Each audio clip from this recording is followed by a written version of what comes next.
મિત્રો હવે અત્યારે આપણે છે ડુંગરડા ગામમાં અને અત્યારે હવે હું તમને મસ્ત મજાનું એક વાતાવરણ બતાવવા જઈ રહ્યો છું અને અહીંયા તમે અત્યારે પશુ પક્ષી છે, વાતાવરણ છે અને નદી અને ઝરણાનો અવાજ તમે સાંભળો અને એ સાથે આપણે આગળ વધવી છીએ. ડાંગ વિસ્તાર જ છે એટલે કે વઘર જે ગાર્ડન તરીકે આપણું જાણીતું છે, ગીરાધોધને ગાર્ડન તરીકે જાણીતું, એ વઘઈની એકદમ નજીક 2 થી 3 કિલોમીટર દૂર એક ડુંગરડા ગામ આવેલું છે. તો તે ગામમાં ટ્રેન પસાર થાય છે, તે પણ એકદમ જૂનવાણી ટ્રેન છે.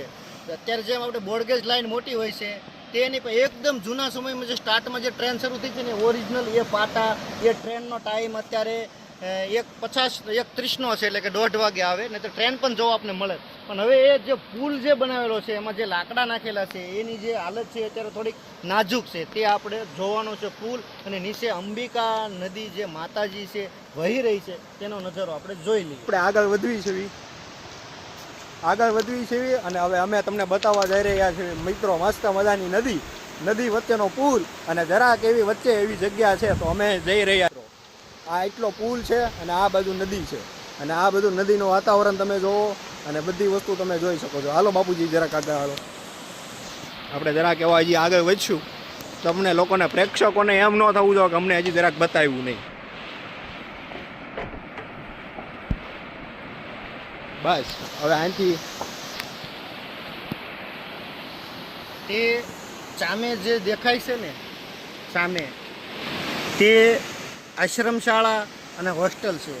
જે વનવાસી લોકોના બાળકો છે તેમને ત્યાં ભણાવવામાં આવે છે અને રહેવાની વ્યવસ્થા છે. સમર્થ લોકો હશે તે લોકો એમાં કંઈ દાન દક્ષિણા આપતા હશે, આપણે ખ્યાલ નથી, પણ તેમે તે લોકોને મળ્યા તો એવું કીધું કે બાળકોને રહેવા માટેની હોસ્ટેલ અને ભણવા માટેની વ્યવસ્થા ફ્રીમાં અહીંયા તદ્દન ફ્રીમાં છે, એટલે એમને આશ્રમ શાળા બોલવામાં આવે છે. જોઈ રહ્યા છો કે અમે એક્ઝેક્ટ હું અને મારા બાપુજી વચ્ચે ઊભા છીએ, તો અમે જરાક આગળ જઈશું પણ થોડાક એવા છે. હાલો આમાં પણ બાપુજી કેમ લાગે છે આગળ જવાય એવું લાગે છે?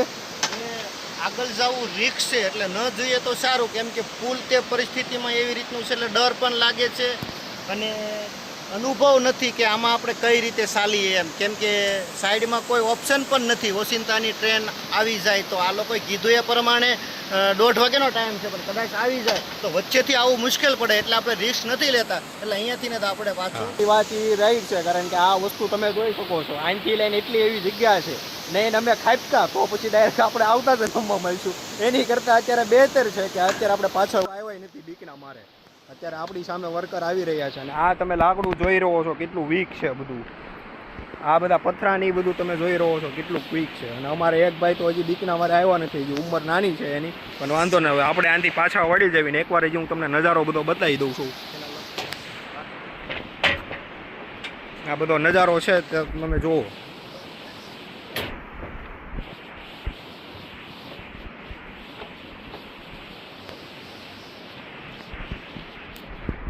અત્યારે આ બધા વર્કરો બધા કામ કરી રહ્યા છે મતલબમાં તેની ઉપર.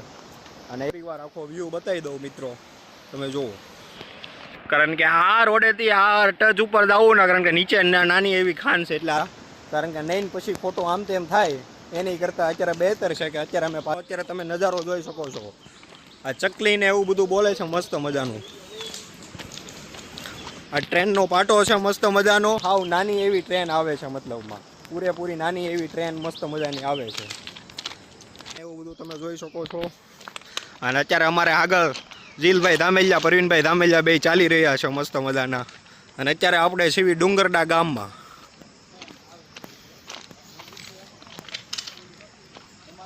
પણ તમારી જેમ અત્યારે આ લોકેશન પર પહેલી વાર જ આવ્યો છું અને પહેલી વાર જ જોઉં છું. જોકે મારા બાપુજીને એ બધા અહીંયા આવતા હોય છે એટલે એ લોકોને ખબર છે, એટલે મારા બાપુજી જ મને અહીંયા લઈને આવ્યા છે કે આપણે આ વિડીયો બનાવી અને આ લોકેશન બધાને બતાવી. મારા બાપુજીને આ બાજુ આવવાનું હોય એટલે એ લોકો આવતા હોય ગામ. અને તમે લોકેશન મસ્ત મજાનું જોઈ શકો છો આખું. ચકલીને એવું બધું મસ્ત મજાનું બોલે છે. બાપુજી અહીંયા તમારે કંઈક કહેવાનું હતું? આપણે આશ્રમ શાળાની વાત તો કરી દીધી છે. અહીંયા જે લોકો બાળકો જે ભણે છે ને વનવાસી લોકોને, તે લોકોને રહેવા માટેની હોસ્ટેલ છે અને ભણવા માટેની પણ વ્યવસ્થા છે. અને તે લોકો મારા ખ્યાલ મુજબ નદીનો બરોબર શિક્ષક લોકો ધ્યાનમાં રાખીને એનું રોજ સ્નાન કરવા પણ તેને નદીમાં લઈ જતા હશે. ક્યાંય એક વિદ્યાર્થી હતા તે આપણા જાણીતા હતા, એમની વાત કરેલી હતી. ઓકે. તો આ મિત્રો તમે જોઈ શકો છો અંદર ઝૂંપડીને એવું બધી વસ્તુ છે, એકો એક વસ્તુ. અને મેન વસ્તુ મજા એ છે કે કુદરતના ખોડે આપણે જ્યાં રમવાનું મન થઈ જાય ને તેવું વાતાવરણ છે. કે કહેવાય છે ને કે કુદરતનું ખોવ ઈશ્વરે આપેલી પ્રકૃતિ મતલબમાં એની અંદર ઈશ્વરના ખોડે આ લીલીછમ હરિયાળી અને મજા આવે તેવું વાતાવરણ. મસ્ત મજાનો વરસાદમાં લીલાછમ ઝાડવાને એવું બધી વસ્તુ આવેલી છે, એ તો એક વસ્તુ. અને આ ટ્રેનનો પાટો છે મસ્ત મજાનો. અત્યારે અમે જઈ રહ્યા છીએ બીજી જગ્યાએ. હવે હું તમને ડાયરેક્ટ ત્યાંનું બધું બતાવીશ કે કઈ રીતનું શું છે. જોડાઈ રહો અમારી ચેનલમાં અને સબસ્ક્રાઈબ કરવાનું ભૂલશો નહીં, બરાબર છે? ઓકે, સારું, ચાલો. અત્યારે હવે અમે જઈ રહ્યા છીએ હનુમાન દાદાના મંદિરે. હું તમને મંદિર બતાવી દઉં. આ આવેલું છે ડુંગરડા ગામમાં, તે મસ્ત મજાનું. તો ચાલો હવે અંદર જવી. ભૂત પિચાસ નિકટ નહીં આવે, મહાવીર જબ નામ સુનાવે, રામ લખન जानकी जय, बोलो हनुमान की. मनोजो मारुततुल्यं जितेन्द्रियं बुद्धिमतां वरिष्ठवातात्मजमानर्मुख्यं श्रीराम दुःचरणं प्रपद्ये पवनन्दं संकटहरणं मंगलमूर्तिरो राम लखन सीता सहित हृदय वसो सूरभु. બાજુમાં શિવલિંગ પણ છે, એટલે કે શિવજી પણ છે, એટલે આપણે તેમને પણ નમસ્કાર કરીએ છીએ. તો સૌરાષ્ટ્ર સોમનાથમ ચ શ્રી શૈલે મલ્લિકાર્જુનમ ઉજ્જલ્યાય મહાકાલમ મમલેશ્વરમ પરલ્યામ વેદનાથમ ચ ડાકિન્યામ ભીમશંકરમ સેતુ બંધે તુ રામેશમ નાગેશમ દારુકામ વરણ શ્યામ તુ વિશ્વેશમ પ્રભક્તમ ગૌતમી કરે હિમાલયે તુ કેદારમ ધૂમેશમ ચ શિવાલય એતાની જ્યોતિર્લિંગાની સાયં પ્રાતઃ પઠેન્નરઃ. બોલો ભોળાનાથ મહાદેવની જય. હનુમાનજી મહારાજની જય. રામ લક્ષ્મણ જાનકી જય. બોલો હનુમાન કી પવન પુત્ર હનુમાન કી જય.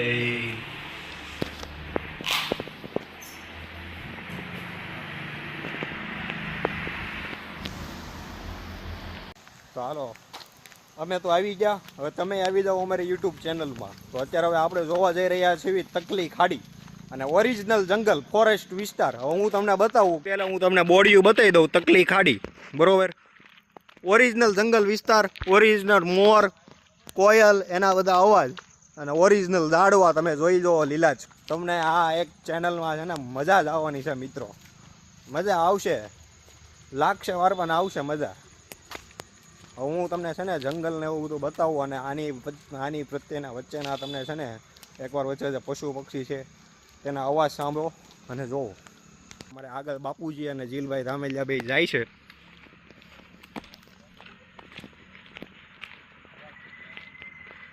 જો મસ્ત મજાના પક્ષીના અવાજ સાંભળો તમે. અમે અત્યારે છીએ ડાંગ જિલ્લામાં. ડાંગ જિલ્લામાં તકલી ખાડી એવું નામ છે. ઓરિજિનલ જંગલ વિસ્તાર, આમ ફોરેસ્ટમાં આવી ગયા હોય ને આપણે ફરવા તેની જેવું.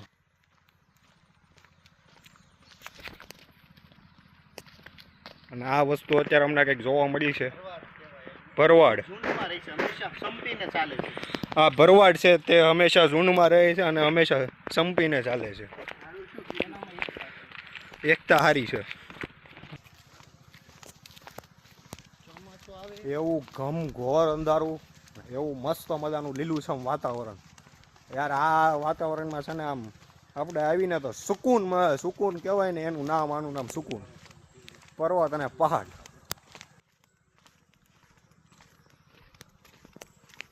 બાપુજી કઈ કેવું છે જંગલ વિશે?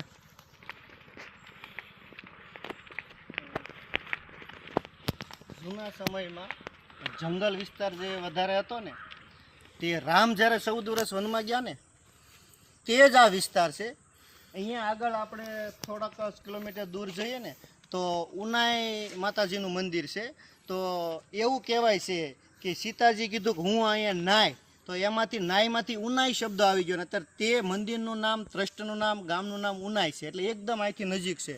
અને રામ જ્યારે વનમાં ગયેલા ત્યારે તે શબરીને મળ્યા છે, તે પણ ત્યાં આપણે જવાના છે, પણ તે પછી જવાના. તે પંપા સરોવર આપણે ભજનમાં પણ આવે છે કે પંપા સરોવર ઝૂંપડી, શબરીની ઝૂંપડી, એટલે તે પણ આ જ વિસ્તારમાં છે. એટલે આપણે ટૂંકમાં કહેવાનું કે રામ જે વનમાં ફર્યા હતા તે જ વિસ્તારમાં આપણે ફરી રહ્યા છીએ. અને રામે વનમાં ફર્યા એટલે શું કર્યું તો કે અલગ અલગ લોકોને ઝૂંપડે ને ખોપડે આપણી જે વેદના વિચારો છે, જે સંસ્કૃતિ છે, જે કુટુંબ વ્યવસ્થા તેમની સમજાય કે ભાઈનો પ્રેમ કેવો, કેમ ભાઈ સાથે રહેવું, જે કુટુંબમાં ભાઈ બહેન છે, સાસુ વહુ છે, આ બધા જે પિતા પ્રત્યે મારી હું કૃતજ્ઞતા, હું મારી ભાવના, હું રાષ્ટ્રનું કામ, એ રામે 14 વર્ષ કિન્નરો, વાનરો, ગાંધર્વો, નાગ લોકો આ બધાને જ્યારે મળ્યા ને ત્યારે તે લોકોને રામને જ્યારે આવી રીતની જ્યારે છેલ્લા લંકાની સામે જ્યારે લડવાનો પ્રશ્ન હતો તે બધા લોકો રામની સાથે એક ઊભા રહ્યા. એનું કારણ કે રામે એક રચનાત્મક કામ કર્યું, એટલે કે ઝૂંપડે રામ છે તે લોકોને મળ્યા છે.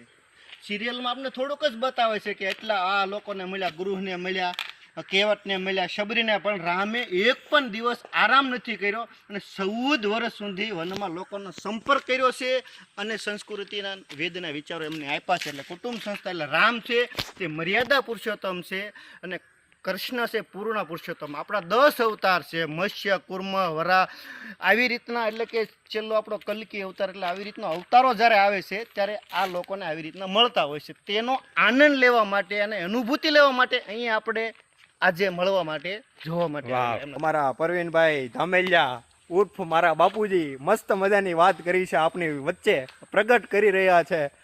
વાહ બાપુજી વાહ, દિલથી સલામી છે તમને. મસ્ત મજાનું વાતાવરણ અને મસ્ત મજાનું, અને આ બધી જગ્યાનું હું તમને કહું ને તો મારા બાપુજીને શ્રેય આપીશ કે એ બધા પહેલાં અહીંયા આવી ગયેલા છે અને મને કીધું કે ચાલ તારે વિડીયો મૂકવા છે તો હું તને લઈ જાઉં. એટલે તમે પણ અમારા બાપુજીને થેન્ક્સ દિલ વતી એકવાર ટાળ્યું કે એકવાર દિલમાં એમ કે નહીં તમે અમને કંઈક નવું બતાવ્યું અને નવું કંઈક જાણવા કે શીખવા મળ્યું. જંગલ વિસ્તાર આખો મસ્ત મજાનો, અને પશુઓનો અવાજ સંભળાતો જ છે બેકગ્રાઉન્ડમાં, એ પણ તમે જોઈ રહ્યા છો, તમ અવાજ બધું.